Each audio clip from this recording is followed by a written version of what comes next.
Hello everyone. तो आज हम पढ़ने वाले हैं linear equation in two variable में ही, और कुछ और आगे की टॉपिक्स को पढ़ने वाले हैं जिसमें हमें ये पता करना होगा कि ग्राफ पे रिप्रेजेंट करके हम कैसे पहले से ये पता कर सकते हैं कि हमारा जो सॉल्यूशन है वो सिंगल वैल्यू प्रोवाइड करने वाला है यानी यूनिक वैल्यू प्रोवाइड करने वाला है, या यूनिक सॉल्यूशन या इंडिफरेंट सॉल्यूशन, या फिर इंडिफरेंट, या कह सकते हैं इनफाइनाइट, या फिर इनकंसिस्टेंट, या वैसा कोई वैल्यू प्रोवाइड नहीं करने वाला है। नॉर्मली जैसे अगर ग्राफ पे हम पढ़ते हैं चारों सेक्शन से, जैसे एक ग्राफ ऐसे क्रॉस हो रहा है यानी इस पॉइंट पे हमारा सिंगल सॉल्यूशन मिल रहा है। सेकंड, एक लाइन ऐसे क्रॉस हुआ है, एक इक्वेशन का ग्राफ ऐसे क्रॉस हो रहा है, सेम इसी पे दोबारा मेरा एक ग्राफ इसी पे क्रॉस हो रहा है। तो हर पॉइंट पे मेरा एक इंडेफिनिट या इनफाइनाइट सॉल्यूशन मिलेगा। थर्ड पॉइंट्स में अगर हम आ जाए,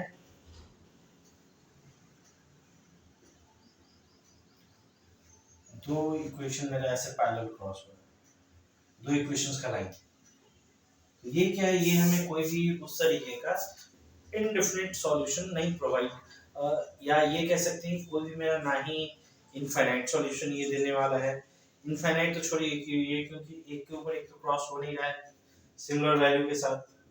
ये जो है हमारा पैरेलल में क्रॉस हो रहा है, पैरेलल लाइन क्रॉस होने की वजह से यहाँ पे क्या हो जाएगा कि ये कोई भी सॉल्यूशन हमें प्रोवाइड नहीं करने वाला है लीनियर इक्वेशंस में। तो इस चैप्टर में इसी चीज के बारे में आज स्पेसिफिक हम पढ़ने वाले हैं लीनियर इक्वेशंस में, कि किस तरीके से हम पता कर सकते हैं कि कौन सा इक्वेशन हमारे हमें कौन सा ग्राफ या कौन सा सॉल्यूशन प्रोवाइड करने वाला है। सो कंटिन्यूइंग विद, जैसे लास्ट क्लास वगैरह की बात करें तो इक्वेशंस हमने कैसे लिखा था, a1x1 b1x1 plus c1 equal to 0। ये हमारा इक्वेशन 1 है, a1x1 plus b1x1 plus c1 equal to 0। यहाँ से a2x2 plus b2x2 plus c2 equal to 0। ये इक्वेशन है। इसी तरीके का टू वेरिएबल का मतलब ही क्या है कि दो वेरिएबल वहां पे हमारे पास अवेलेबल हो, जैसे x1 x2 हो गया यहाँ पे, यानी कि दो वेरिएबल्स में हमारा इक्वेशंस है। सॉरी, इक्वेशन वहां से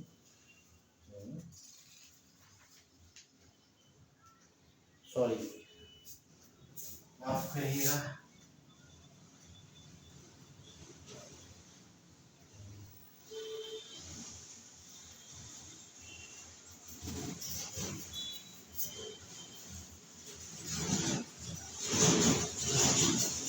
या फिर यहाँ पे नाम ना भी दे दो मैं।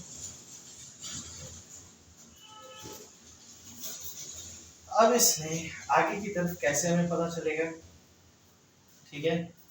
तो हम लोग क्या चेक करने वाले हैं इस चीज में, अगर हम ध्यान दें इस चीज में, तो हम लोग स्पेसिफिक सबसे पहला तो यूनिक सॉल्यूशन पे हम क्या चेक करने वाले हैं।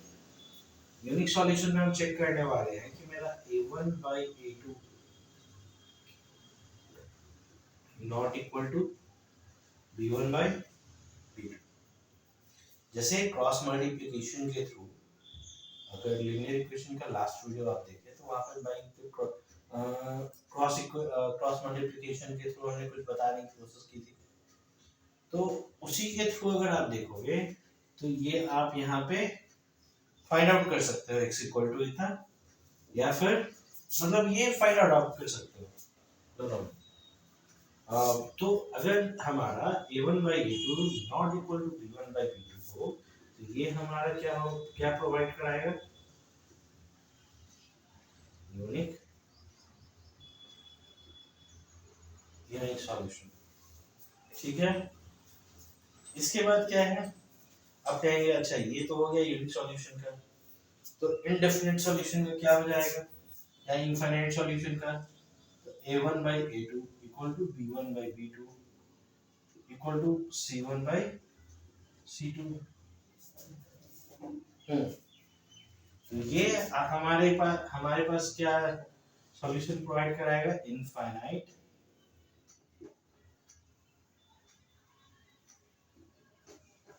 ये हमें क्या प्रोवाइड कराएगा, इनफाइनाइट सॉल्यूशन प्रोवाइड कराएगा।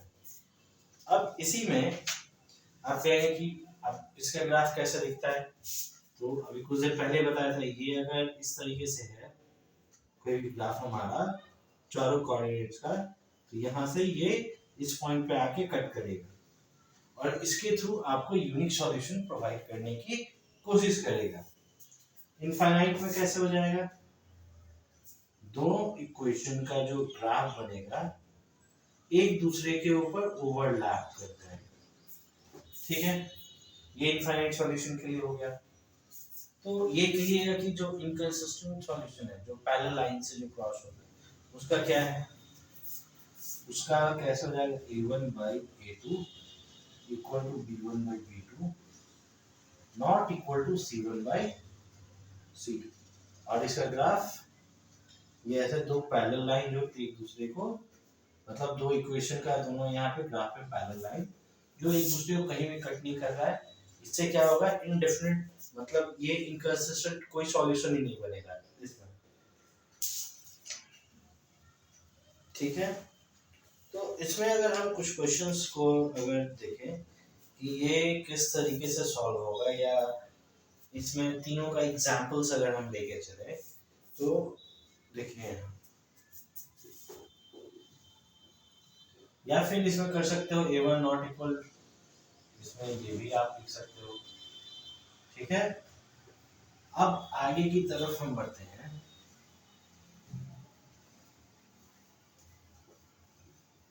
तो इसमें स्पेसिफिक इसके एग्जांपल्स कैसे बनेंगे, ये भी बात है कि भाई इसके एग्जांपल्स कैसे आएंगे। तो इसके एग्जांपल्स में अगर फर्स्ट अगर देखें 2x plus 3y plus 7, 3y sorry plus 7 नहीं equal to 7, 6x plus 5y equal to 11। अब इसका अगर a1x plus b1y plus c equal to 0 तो अगर हम जाए, वेट अ सेकंड, ओके, इस इक्वेशन में हम यहाँ से चेक करेंगे। तो कैसे चेक करेंगे, a1 by a2 b1 by b2 ऐसे करके चेक कर लेंगे यहाँ पे।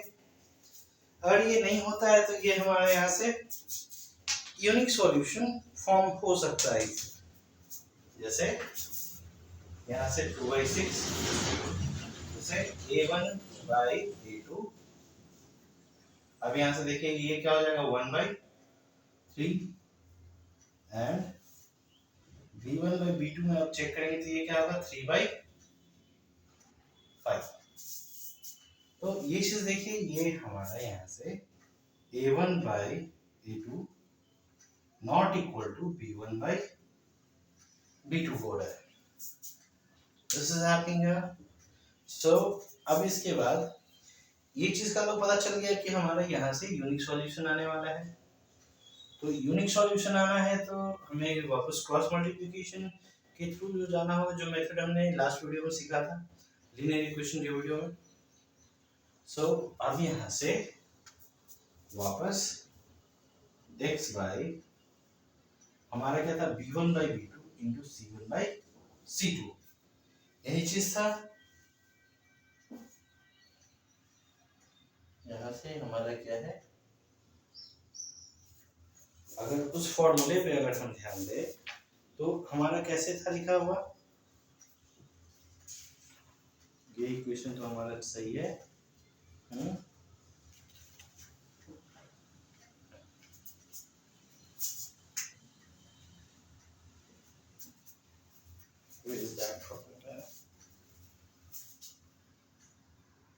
इस इक्वेशन को सॉल्व करने से पहले सबसे फर्स्ट थिंग हमारा क्या है, या अभी जो प्रोसेस पहले भी मैं इक्वेशन लिखा था वो क्या था equation, a1x a2x plus b2y plus c equal to 0 plus b1y b2y plus c equal to 0, इस फॉर्म में पहले लाना होगा। तो हमारा 7 आएगा एलएचएस में, तो -7 होगा। यहाँ से x बाई b1 क्या आ जाएगा 3 multiplied by b1 multiplied by c2 होता है, माइनस उसके अंदर में b2 मल्टीप्लाइड बाई c1, तो b2 यहाँ पे क्या है 5 मल्टीप्लाइड बाई -7, ये चीज होगा। अब यहाँ से क्या हमारा हो सकता है, आगे की तरफ बढ़े, equal to y minus y हमने लिखा था, क्रॉस मल्टीप्लिकेशन के अगर मेथड में जाए तो फिर c1 by c2 into a1 by a2 था, इस साइड से था, तो हमारा या a1 by a2 into a1 by a2 by c1 by c2 इस तरीके से।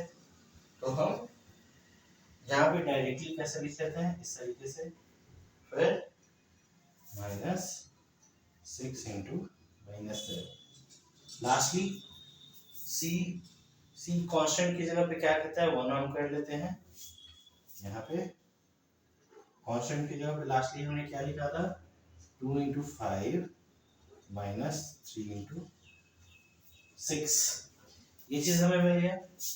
अब यहाँ से क्या होगा x by -33 minus minus plus 35 equal to -y by -22, यहाँ से +42 इक्वल टू 1 बाई 10 माइनस 80।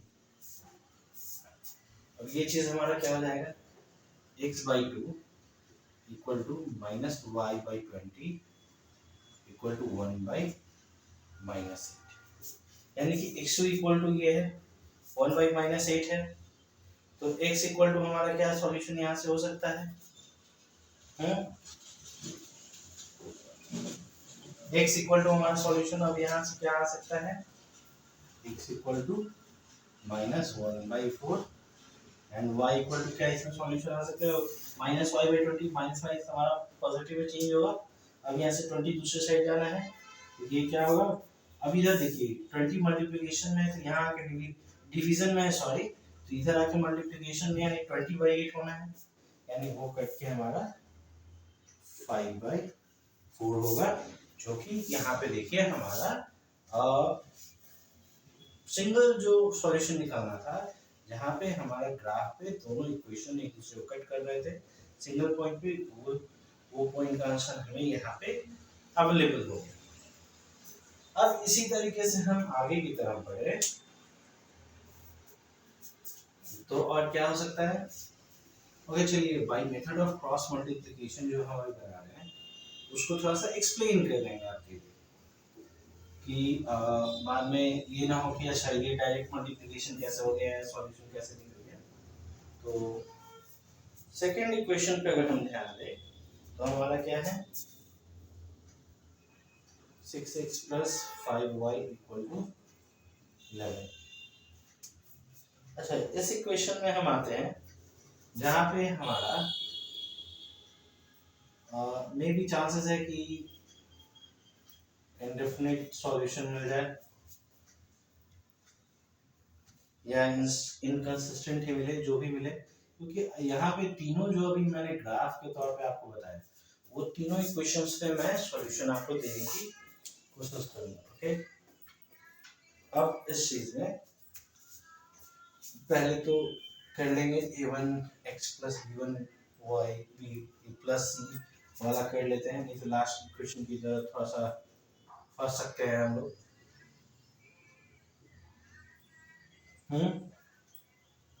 नहीं तो आप लेंगे कि इधर पॉजिटिव में था माइनस में कैसे लिखने लग गए वहां पे क्रॉस मल्टीप्लिकेशन में। ये चीज हो गया। अब इसके बाद क्या है हम चेक करेंगे a1 a2 ये सब का। अब चेक कर लेंगे यहाँ पे सीधे a1/a2 इक्वल टू हमारा क्या गया है 6/9, यानी 3 दूना 6 3 3 आना यानी 2/3। b1/b2 में अगर आप चेक करो 5/15/2, ठीक है। ये वापस ऊपर आएगा, इससे ये 3 टाइम में कटेगा यानी कि ये भी 2/3। c1/c2 में देखें 11/21, यानी कि इसे देख के क्या लग रहा है हमारा a1/a2 इक्वल टू b1/b2। अब अगर माइनस में भी यहाँ इसके हिसाब से लिखे तो माइनस काट के पॉजिटिव में ही आना है, नॉट इक्वल टू c1/c2। अब इस तरीके के क्वेश्चन में क्या था, या इस तरीके जब भी क्वेश्चन अभी हम बता रहे थे वहां पे क्या हो रहा था कि इनडेफिनिट सॉल्यूशन निकल रहा था, यानी इनफाइनाइट। तो infinite, sorry not infinite, but क्या था हमारा अगे पैरेलल नहीं हो रहा था, ओ सॉरी पैरेलल इक्वेशन हो रहा था, पैरेलल ग्राफ मेरा बन रहा था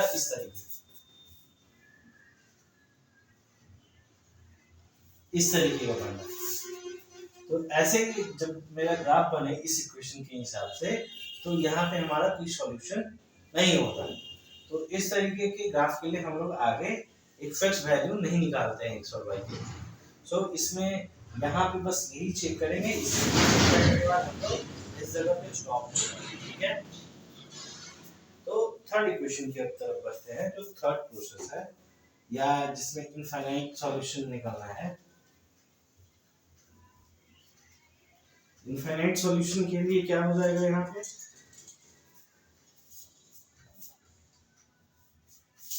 -3x + 4y equal to what is the 5 9/2x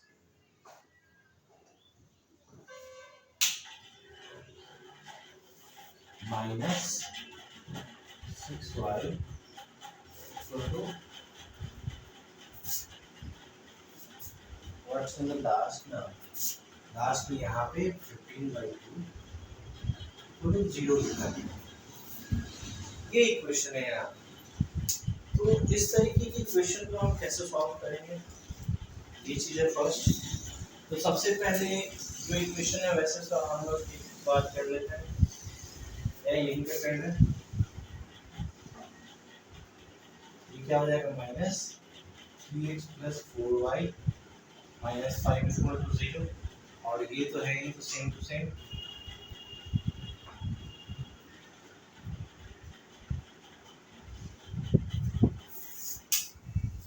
ये चीज है। अब यहाँ से a1/a2 करे तो हमारा a1 -3, a2 9/2, यानी कि ये कट के 3 यानी कि -2/3। अब b1/b2 में देखें 4/-6 है, एंड c1/c2 में जाए ये क्या हो जाएगा -5/15/2, ठीक है। ये हमारा इक्वेशन बनेगा इस तरह से, तीनों a1। अब यहाँ पे देखो तो तीनों इक्वल हो रहा है, यानी कि a1/a2 equal to b1/b2 equal to c1/c2। अब तीनों इक्वल हो रहा है तो यानी कि यहाँ पे हमारा इनफाइनाइट सॉल्यूशन होगा। तो इनफाइनाइट सॉल्यूशन को कैसे हम सॉल्व करेंगे आगे की तरफ, सो लेट्स सी। पर इतना पता है कि जहाँ पे भी इनफाइनाइट सॉल्यूशन आ रहा है वहाँ पे एग्जैक्ट कोई सिंगल वैल्यू बताना तो मुश्किल है। तो उस जगह पे अगर हम कौन सा मेथड्स का यूज करें ये नहीं पता चलता है। हम लोग को अगर सिंगल डेफिनेट सॉल्यूशन निकालना है इस तरीके से इक्वेशन के थ्रू, तो बाय क्रॉस मल्टीप्लिकेशन मेथड के थ्रू आप जा सकते हो, सिंगल वैल्यू एग्जैक्ट निकाल सकते हो। पर जहाँ पे इनफाइनाइट हो या इनकंसिस्टेंट वैल्यू निकालना हो तो वहाँ पर थोड़ा मुश्किल हो जाती है कि एग्जैक्ट वैल्यू को फाइंड करना है, कैसे हम उस चीज़ को करें। और वो कभी कभी क्या करता है कि आपको सही सॉल्यूशन निकालने में हेल्प नहीं करता है। ओके, तो अगर हम दूसरे क्वेश्चन की तरफ अगर बढ़े कि कैसे अगर हमें फाइंड करना है, जैसे एक हमारे पास क्वेश्चन इसी में है, जैसे देखिए इस लीनियर इक्वेशन के का जो ये जो एक्सरसाइज जहाँ पे फाइनाइट इनफाइनाइट या यूनिक सॉल्यूशन फाइंड करना है, वहाँ पे मेनली आपको इसी तरीके से इक्वेशन को सॉल्व करना है। साथ में एक चीज जरूर होगा आपको वहाँ पे कि इस तरीके का आपको एक वेरिएबल के साथ नंबर मिल जाएगा जिसको आपको फाइंड करके आपको बताना होगा कि इसका वैल्यू मेरा क्या होने वाला है। ओके, तो इस तरीके के क्वेश्चन में आप जैसे यहाँ पे के का वैल्यू फाइंड करके बता दें, तो के का वैल्यू कैसे फाइंड करेंगे? तो फर्स्ट थिंग इज कि सबसे पहले तो भाई इसे आप अरेंज कर दो a1 a2 इस फॉर्म में,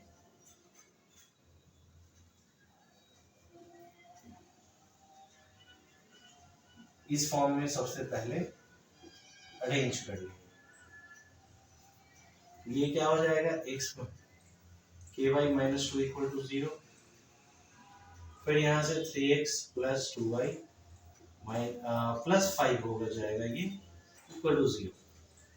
अब यहाँ से अगर a1 बाई a2 निकाले तो हमारा क्या होगा, यहाँ कोई वैल्यू नहीं है तो 1 बाई 3। अगर b1 बाई b2 का निकाले तो ये क्या हो जाएगा, यहाँ से minus k by 2, c1 by c2 का अगर यहाँ से देखें तो ये माइनस 2 बाई 5। ये तीनों चीज हमें यहाँ पे मिल गया। अब यहाँ से हमें वैल्यू पता करना है की का क्या होगा, के का एग्जैक्ट वैल्यू इस तरह से निकालना होगा कि आप कैसे फाइंड कर सकते हो।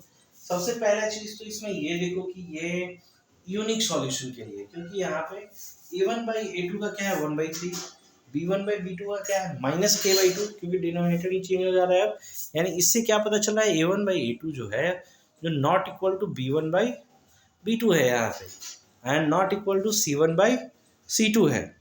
तब यहाँ पे k का वैल्यू कैसे निकलेगा जब तीनों एक दूसरे के इक्वल नहीं है तो। सो लेट फाइंड फर्स्ट, यहाँ पे कैसे होगा, तो जनरली हमें c1 बाई c2 हम चेक नहीं करते हैं हर जगह पे, इसे ना भी लिखे इस जगह पे तो हमारा काम चल जाएगा।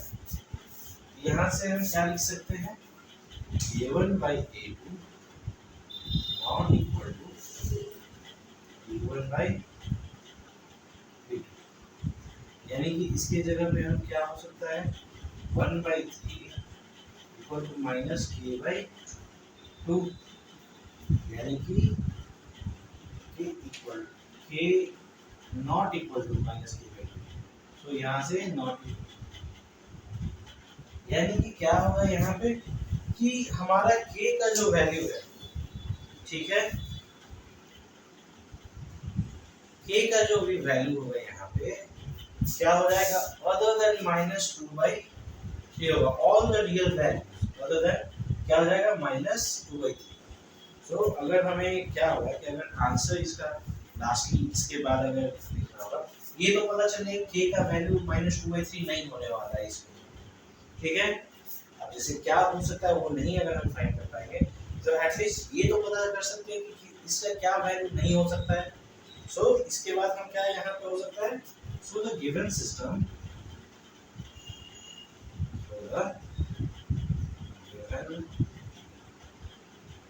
system of equation